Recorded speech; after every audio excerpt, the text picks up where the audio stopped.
AI is in your company, whether you've officially launched it or not. People are using AI, but not the AI you want them to use. That's Diana Akapo, AI adoption strategist and founder of AI Changemaker. With nearly 2 decades leading global teams at Google and PayPal, she's perfected frameworks that now help non-technical teams across agencies and enterprises confidently adopt AI in their day-to-day work. So, how does she do it? I ask leadership, why are you rolling out AI? What is the business problem you're trying to solve? And they do not have an answer. I use a framework that I call AI building blocks, which is In this episode, you'll learn why 70% of AI rollouts fail quietly. I keep hearing, we bought the tool, but we're not seeing results. Every time it comes down to How to spot and fix invisible resistance that's sabotaging your team's results. people were just worried about their jobs and that AI would ultimately take over. So they were actively sabotaging AI and making sure that the results were not good. And her hands-on blueprint for building an AI-ready team that your agency can get behind. We're not coming to the group with a ready-made, this is your AI team charter and this is how we're going to use it. We actually work through it and create it together.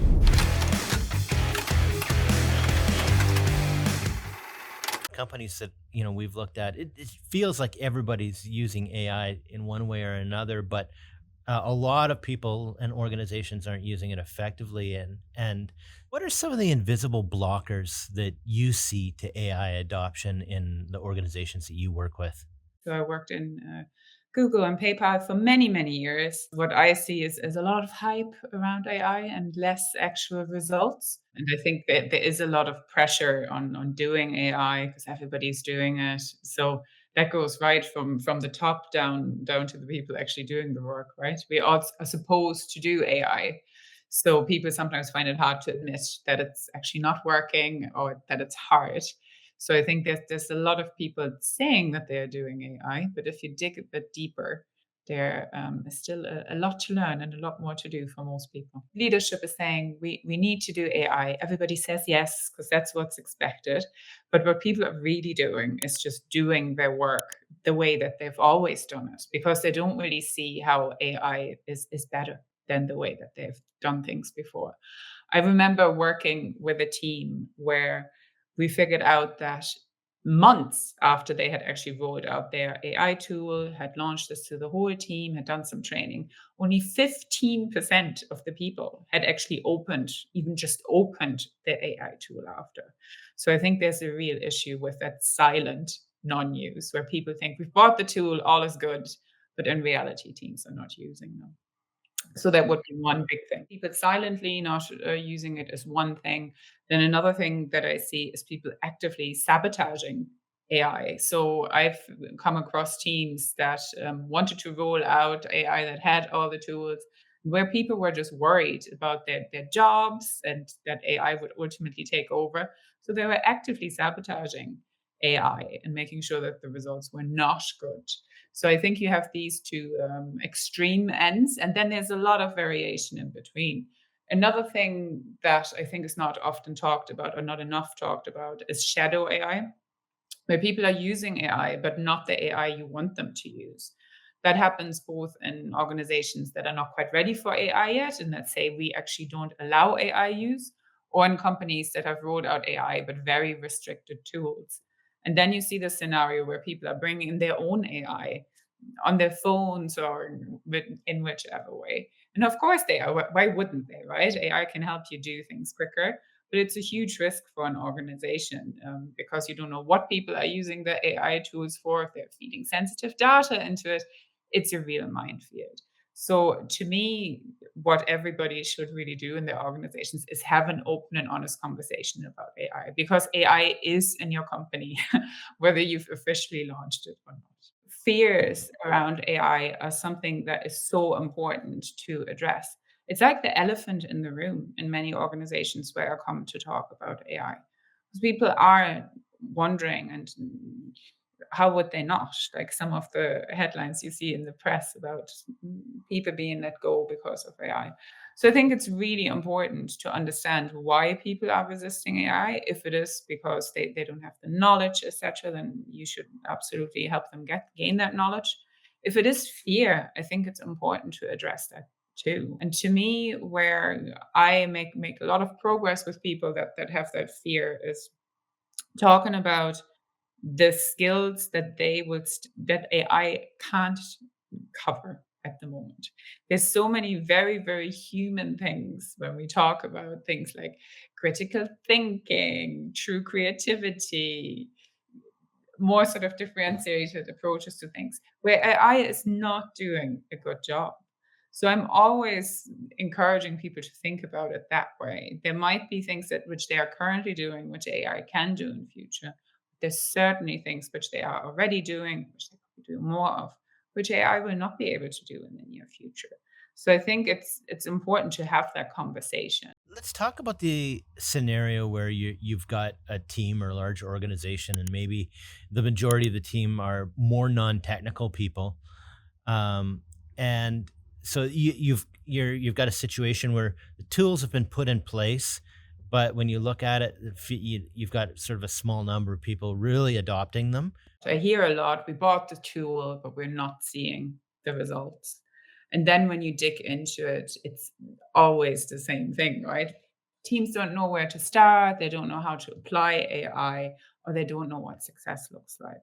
A lot of that always comes back to what business problems we're actually trying to solve. And you'd be surprised, Jeff, how many companies I work with where I ask leadership, why are you rolling out AI? What is the business problem you're trying to solve?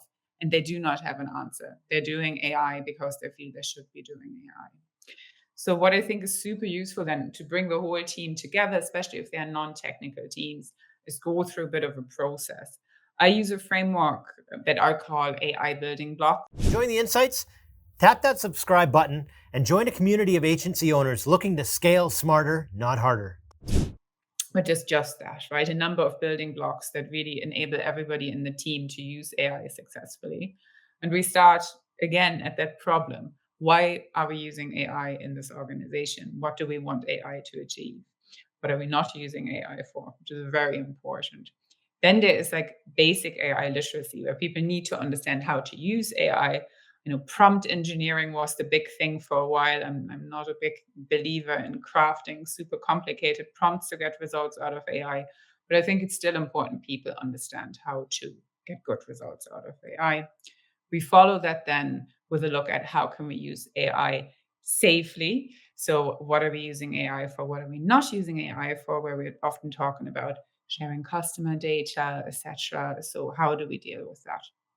Then there's a bit of a block around ethics, data security, etc. And then we end the whole session with thinking about how can we actually keep this going. AI isn't a one and done, you are going to have to talk about this constantly. You're going to have to continue to learn. You're going to have to talk about your successes and your failures. So all of these things are necessary. So I find it quite helpful to work through this in a workshop setting with teams. And I find that after we have an actual problem that they want to solve, we have an excited group. And that's really when you see a good uptake in and usage of whatever tool they have. It's the small wins that really are going to get your team more invested into AI. And I'm happy to share an example. So I worked with a team that spent about 4 hours, each team member, every Friday to create a report, like an end of week report that they were sharing with stakeholders. Nobody liked doing this work. It was tedious. It was something that people saw as a necessary evil. We used AI for it. That team was using Microsoft Copilot, but you could have done that with any other tool that is available. And we cut the time to 20 minutes.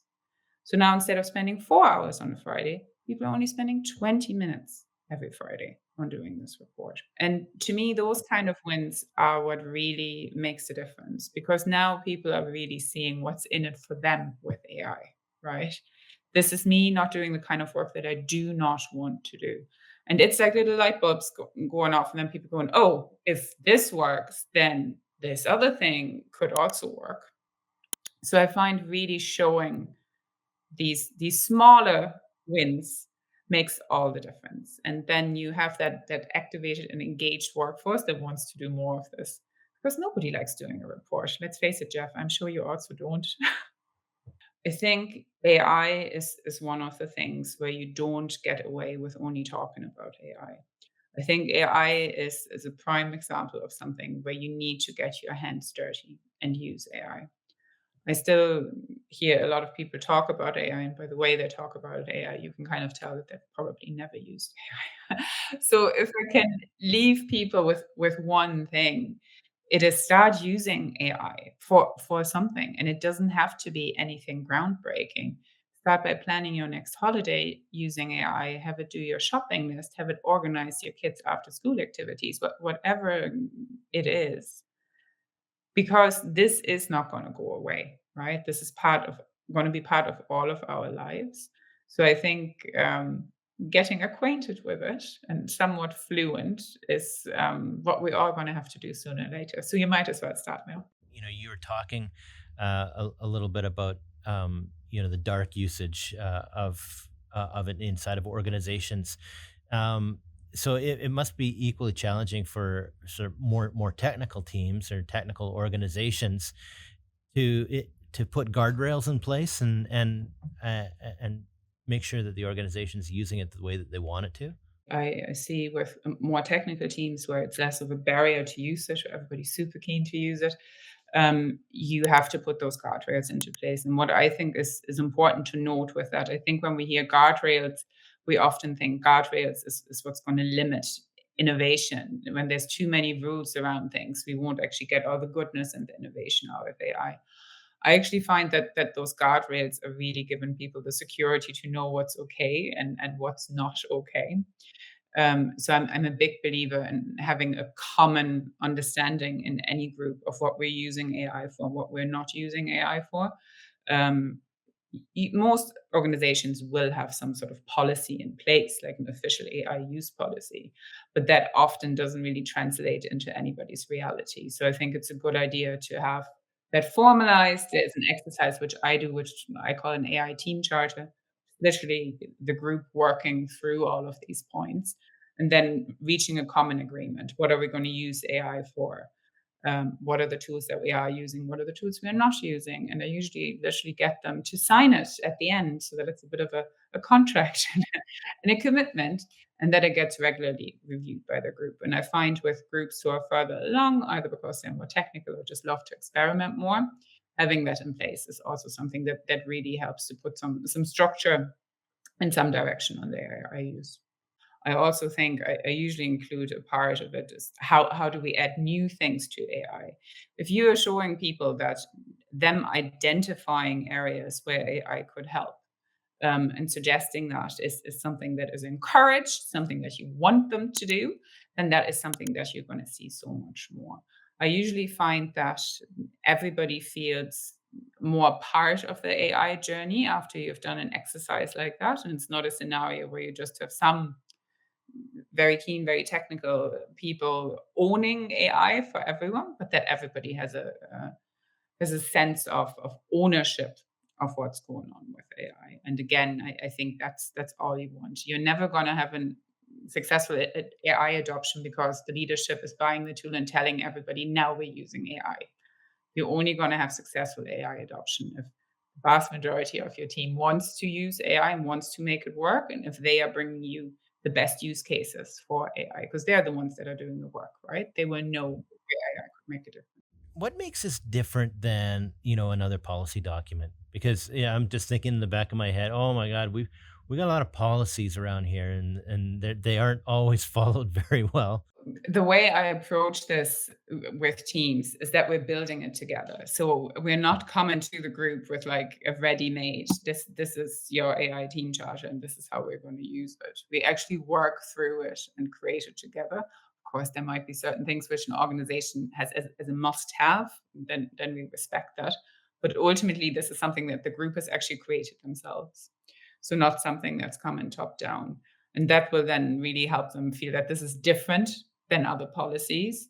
I also always recommend having very regular reviews, and looking at this again and having somebody on the team who owns this and checks in. And I know that it still might be something that people don't think about all the time, but at least they had a hand in creating it, which I think makes a huge.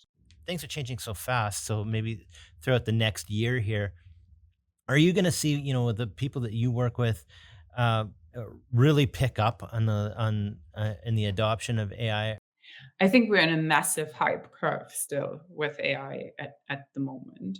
So while I do absolutely see adoption growing, I think we are also going to see the hype tapering off a bit. So I'm hoping to see a lot less hype and a lot more tangible results and people actually using AI and doing some of the things that AI can do well. As you know, there's a lot of talk about agentic AI and agents at the moment. Ultimately, agentic AI requires you to have a clear workflow, right? And that's again something where people, I think, are under the illusion that you just tell AI to do something that's just magically gonna do all these multiple step things. So any industry that has clearly defined workflows and a clearer process is definitely far ahead. I know most of your listeners work in the agency field. I think agencies, there is a lot that can be done for agencies, and I see some really interesting approaches there. I do see quite a lot in the services industry. There's some other areas that I work with that are far, far behind any industries which have strong element of regulation are just not going to get there in time. So I'm working with a few healthcare companies. I'm working with a few financial companies, and they are just at a completely different stage because they are even worried to start with any AI. So I think that there's a vast field, but I think that a whole area of services, there's a lot of potential there in the short term.